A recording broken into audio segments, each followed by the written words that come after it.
என்ன தம்பி ராமுக்கு நேற்றுலேருந்து ஒரே ஃபீவராக இருக்குப்பா. நான் அதனால தான் அவனை வெளியே அனுப்பல.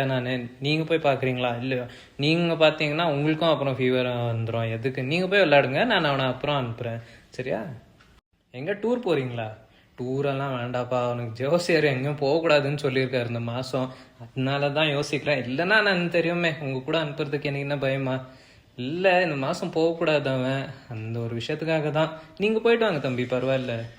எப்படி போகிறீங்க? பைக்லையா? இல்லைப்பா, பைக்லலாம் போகக்கூடாது. அதுக்கு தான் நான் அவனுக்கு மெட்ரோவில் அனுப்பின்னு இருக்கேன். இல்லைன்னா பஸ்ஸில் போகலாம் நான் அப்படின்னு சொல்லியிருக்கேன். என் தம்பி காரில் போகிறீங்களா? இல்லை, எப்போ போகிறீங்க? 2 நாளைக்கு அப்புறமா? இல்லை, 2 நாளைக்கு அப்புறம் எங்கள் சித்தி பொண்ணோட கல்யாணம் ஒன்று இருக்குது, அதுக்கு போகணுமா இருக்கும் இல்லையா? அவனையும் கூப்பிட்டுட்டு போனோம். அவன் விட்டு போனால் நல்லா இருக்காது இல்லை? நாளைக்கே போயிட்டு வரீங்களா? நாளைக்கு ஆகாது தம்பி. நாளைக்கும் அவனுக்கும் எங்கேயோ வெளியே பக்கம் கூப்பிட்டுட்டு போனோம். என்னால் தனியாக போக முடியாது இல்லை.